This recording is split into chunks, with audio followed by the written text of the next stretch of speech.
दक्षिण। अब आप समझिएगा, ये नासिक पंचवटी है और ये अगस्त ऋषि का आश्रम है। यहां से कथा सुनकर भगवान शंकर उत्तर की ओर चल रहे हैं, कैलाश की ओर। यहां से रावण सीता जी का हरण करके ले गया, राम जी इधर बढ़ रहे हैं। बाबा उत्तर जा रहे हैं, राम जी दक्षिण जा रहे हैं। भेंट होने वाला है क्या, अब बताओ। लेकिन राम जी अंतर्यामी हैं, सब जानते हैं। राम जी समझ गए कि बाबा मेरा दर्शन करना चाहते हैं, नीचे रो रहे हैं। प्रभु ने लक्ष्मण जी से कहा, भाई इधर तो देख लिए, तनिक उत्तर बढ़ के देखे कहीं सीता जी उधर तो नहीं गई हैं। राम जी उत्तर दिशा की ओर बढ़ गए और जैसे बाबा के नीचे पहुंचे, ए जी शंभु समायाते ही राम ही देखा, शंभु समायाते ही राम ही देखा, उपजा ही अति हर्ष विशेखा, उपजा ही अति हर्ष विशेखा, जय सच्चिदानंद जग पावन, जय सच्चिदानंद जग पावन, बस कही चले मनोज न सावन, बस कही चले मनोज न सावन, बस कही चले मनोज न सावन। भगवान शंकर ने राम जी को देखा, बाबा आनंद में झूम गए। हे सच्चिदानंद भगवान आपकी जय हो, जय हो। जय जयकार करके शंकर भगवान चल पड़े।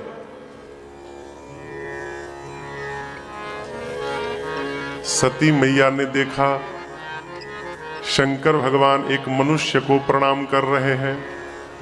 मां सोचने लगी, पूरा संसार शिव को प्रणाम करता है, शिव आज मनुष्य को प्रणाम कर रहे हैं, और वो भी भगवान बोलकर। ये भगवान है, भगवान होते तो पता नहीं रहता मेरी पत्नी कहां है, और कहीं भगवान रोते हैं। ये भगवान नहीं है।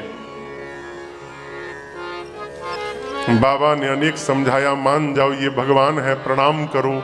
माई ने प्रणाम नहीं किया। तो अंत में शंकर भगवान ने कहा, जब इतना ही संदेह है तो जाओ परीक्षा ले लो।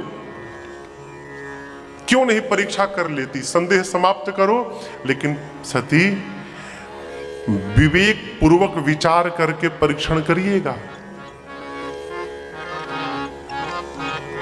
जब तक आप परीक्षण करके नहीं आइएगा, मैं इसी बट वृक्ष के नीचे बैठा हूं। बाबा बैठ गए, सती मैया गई। शंकर भगवान सोचने लगे, मेरे कहने के बाद भी बात समझ में नहीं आई, लगता है इनका अब भला होने वाला नहीं है। जीवन में जिसको अपने श्रेष्ठ की बात समझ में नहीं आ रही है, उसको ये मान लेना चाहिए कि अब मेरा भला होने वाला नहीं है। विधि विपरीत भलाई नहीं। शंकर भगवान ने क्या कहा, विवेक पूर्वक विचार करिएगा। माई ने विचार तो किया लेकिन विवेक को छोड़ दिया। पुनि पुनि हृदय विचार करी, धरि सीता कर रूप, आगे हुई चली पंथ तेहि, जेहि आवत नर भूप। मां ने केवल विचार किया, विवेक के साथ विचार नहीं किया। क्या विचार किया, अपनी पत्नी को ढूंढ रहे हैं। यदि मैं सीता बन जाऊंगी, ये भगवान होंगे तो समझ लेंगे सीता नहीं सती है, मनुष्य होंगे तो सीता सीता कह के चले आएंगे। सीता मैया का रूप बनाकर सती मैया आगे आगे चलने लगी। रूप तो बना लिया लेकिन स्वभाव नहीं ला पाई। स्वभाव क्या, सती जी को यह नहीं मालूम था कि सीता जी कभी राम जी के आगे नहीं चलती हैं, वो राम जी के पीछे पीछे चलती हैं। लक्ष्मण जी देखे, समझ गए कि असली सीता जी नहीं है, आगे चल रही हैं। भगवान ने देखा, जोरी पानी प्रभु कीन प्रणाम हो। प्रभु ने दोनों हाथों को जोड़कर प्रणाम किया। पूछा, बाबा कहाँ हैं? अकेले अकेले घूम रही हैं आप? वन बड़ा भयानक है सती जी, मैंने सीता को अकेला छोड़ा, कोई हरण करके ले गया, आप भी अकेले घूम रही हैं। सती मैया ने देखा, ये तो ब्रह्म है। अपने अज्ञानता के कारण मैंने अपने पति के वचनों पर अविश्वास किया, इतना अपराध। बिना कुछ बोले मां सती वहां से वापस चली गई बाबा के पास, और बाबा ने मुस्कुराकर पहले कुशलता पूछी और उसके बाद कहा, लीन परीक्षा कवन विधि, कहु सत्य सब बात। यहां पर कई लोग प्रश्न करते हैं, महाराज शंकर भगवान ने हंसकर क्यों कुशलता पूछी, हंसी पूछी कुशलात? देखिए, बीमारी दो प्रकार की होती है, एक शरीर की बीमारी और एक मन की बीमारी। शरीर की बीमारी का तो इलाज है, लेकिन एक बार जब मन में बीमारी लग जाए ना हो तो उसका इलाज बहुत ही कठिन है। और एक मर्यादा है, जब हम किसी बीमार से मिलने जाते हैं ना तो उसके सामने मुस्कुराना पड़ता है। क्यों? अगला तो पहले से बीमार है, अब उसके पास जाकर हम और टेंशन रूपी चेहरा बना ले, बहुत बहुत बड़ी बीमारी हो गई, अगला ऐसे दुखी हो जाएगा। कहो, बीमार के पास जाते हैं तो मुस्कुराते हैं, उसका हाल चाल पूछते हैं। शंकर भगवान जानते हैं आज सती को शरीर की बीमारी नहीं, सती को मन की बीमारी लगी है, इनको संशय हुआ है। इसलिए बाबा ने हंसकर पहले कुशलता पूछी और उसके बाद क्या पूछा, लीन परीक्षा कवन विधि, कहु सत्य सब बात। सती आप सत्य सत्य बताइए, कैसे परीक्षण किया? यहीं पर मां से चूक हो गई। देखिए, लोग कहते हैं सत्संग करिए, सत्संग समझते हैं जीवन में जो जितना सत्य के निकट है वो सत्संग ही है। सत्य का संग ही सत्संग है। जो सुबह से लेकर रात तक खाली झूठ बोल रहा है और शाम को जाकर 1 घंटा कीर्तन में थपरी बजा रहा है, बजावत रहो, उससे कुछ होने वाला। जिसके जीवन में जितना अधिक सत्य है वो उतना अधिक सत्संगी है। मां से बाबा ने कहा, सत्य बताना, झूठ मत बोलना। सती मैया यदि आज सत्य बोल देती ना हो, सब समस्या समाप्त हो जाती, लेकिन बोलेंगी कैसे? जिस माया का रूप बनाया उसी माया ने सिर पे आसन जमाया और उस माया ने झूठ कहलवाया। कछु न परीक्षा लीन गोसाई, कछु न परीक्षा लीन गोसाई। बाबा बोले, फिर क्या किया? कीन्ह प्रणाम तुम्हारे ही नाई, कीन्ह प्रणाम तुम्हारे ही नाई।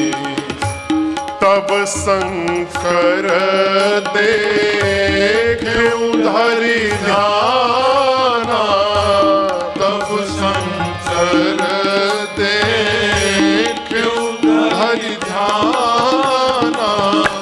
कति जोखिम चरित सब जाना, सती जोखिम चरित सब जाना। सती जोखिम चरित सब जाना। मां ने कहा प्रभु कोई परीक्षण नहीं किया, जैसे आपने प्रणाम किया वैसे मैंने भी कर लिया।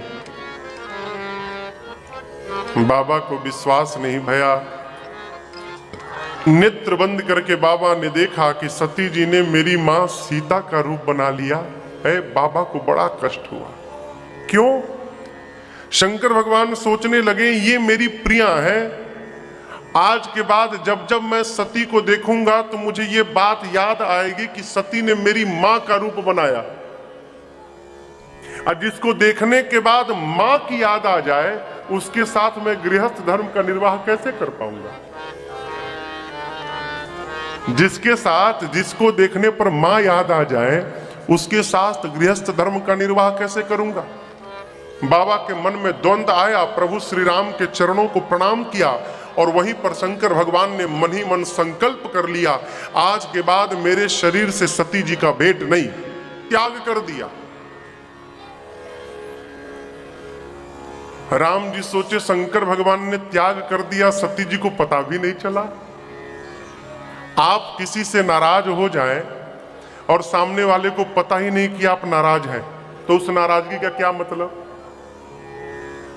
भाई आप किसी से रूठे हैं और सामने वाले को पता नहीं वो अपने आनंद में है, तो इस नाराजगी का क्या मतलब? राम जी देखे कि बाबा ने त्याग कर दिया, सती जी को पता ही नहीं चला। फिर पता चलाने के लिए प्रभु ने आकाशवाणी करा दी। आकाशवाणी ने कहा जय हो बाबा, क्या अद्भुत आपने संकल्प कर लिया, ऐसा संकल्प आज तक किसी ने नहीं किया। माई सोची संकल्प? मां ने अनेक प्रकार से पूछा प्रभु आपने कौन सा संकल्प कर लिया? बाबा ने नहीं बताया। जीवन में एक सूत्र याद रखिएगा, सत्यम ब्रुआत प्रियम ब्रुआत, न ब्रुआत सत्यम अप्रियम। कहने का अर्थ है सत्य बोलना चाहिए, परंतु कैसा सत्य बोलना चाहिए? प्रिय सत्य बोलना चाहिए। यदि सत्य कड़ुआ है तो उस सत्य को कहने से अच्छा है मौन धारण कर लिया जाए। ऐसे सत्य को कदापि नहीं बोलना चाहिए। कई लोग तो कहते हैं महाराज हम तो सत्य बोलते हैं, असत्य कड़ुआ होता है। अच्छा, हरिश्चंद्र जी टोपी आप ही को पहना के गए हैं, आप नहीं बोलेंगे तो सत्य विलुप्त हो जाएगा। सावधान। बाबा से मां ने यद्यपि सती पूछा बहुभांति, तदपि न कहे वो त्रिपुर आराती। उसके बाद भी भगवान शंकर ने नहीं बताया। क्यों? हमारे एक चाचा है, कहते हैं बाबू गोली से अधिक घाव बोली करती है। भैया चोट लगने के बाद मिट जाएगा हो, लेकिन इससे जो चोट लगेगी ना, आदमी बुढ़ा जात है लेकिन तब भी याद पड़त है। हाँ वही हो ना जो हमको सुनाए थे जब मैं 25 साल का था। इसकी बोली इसकी चोट जाने वाली नहीं, इसलिए अरे नहीं चाहिए दिल दुखाना किसी का, नहीं चाहिए सावधान दुखाना किसी का, सदा ना रहा है सदा ना रहेगा जमाना किसी का, नहीं चाहिए दिल दुखाना किसी का, नहीं चाहिए दिल दुखाना किसी का।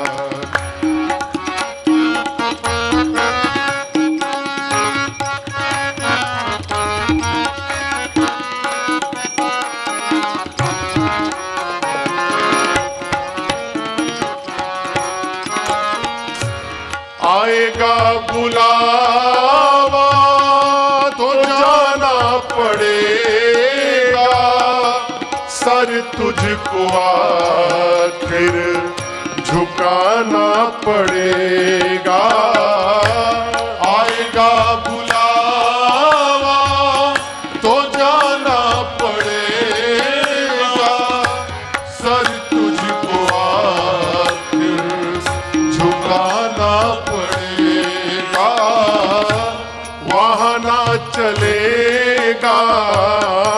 वहाँ ना चलेगा बहाना किसी का नहीं चाहिए दिल दुखाना किसी का नहीं चाहिए दिल दुखाना किसी का।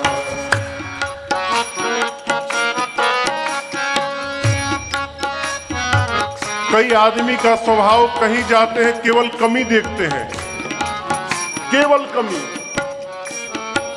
एक आदमी हमको मिला, चाचा जी, एक आदमी मिला, बोला महाराज हमारी आँखियां में एक्सरे मशीन है। बोले अच्छा, इसका क्या मतलब?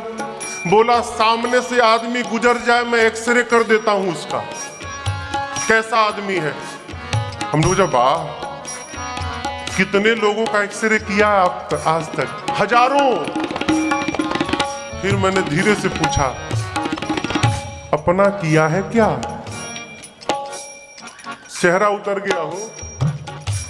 पहले तो हम अपने आप को संभाले, हक नहीं हमको बुराई औरों में निकाले। पहले तो हम अपने आप को संभाले, हक नहीं हमको बुराई औरों में निकाले। क्यों? बुरा है बुरा जग में, बुरा है बुरा जग में, बताना किसी का नहीं चाहिए दिल दुखाना किसी का नहीं चाहिए दिल दुखाना किसी का। सदा ना रहा है सदा ना रहेगा जमाना किसी का नहीं चाहिए दिल दुखाना किसी का नहीं चाहिए दिल दुखाना किसी का नहीं चाहिए दिल दुखाना किसी का। सावधान। अरे नहीं चाहिए दिल दुखाना किसी। हमारे एक भैया है स्वामीनंद भैया, पूज्य महाराष्ट्र के सबसे पहले परिकर, अद्भुत है। उन्होंने एक गीत लिखा है, इसी गीत का ठीक उल्टा है। ये था नहीं चाहिए दिल दुखाना किसी का, भैया का गीत है। अरे दिल दुखाना किसी का नहीं चाहिए दिल दुखाना किसी का नहीं चाहिए, और दर्द पर मुस्कुराना नहीं चाहिए। सावधान।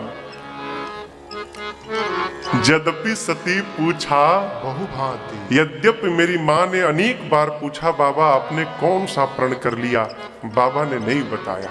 क्यों? सती को दुख होगा।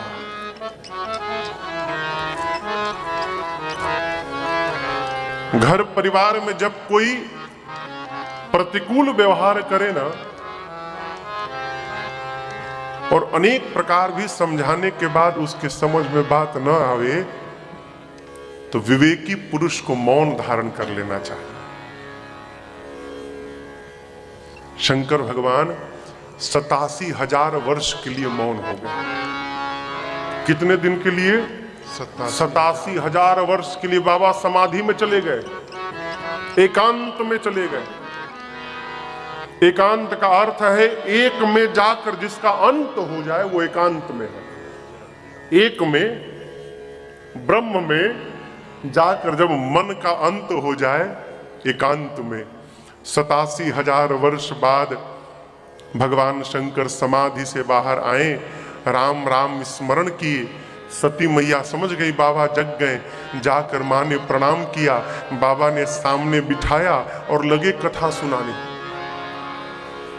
उसी समय दक्ष को, सती के पिता है दक्ष, ब्रह्मा जी ने दक्ष को बड़ा अधिकार दिया, प्रजापतियों का नायक बना दिया।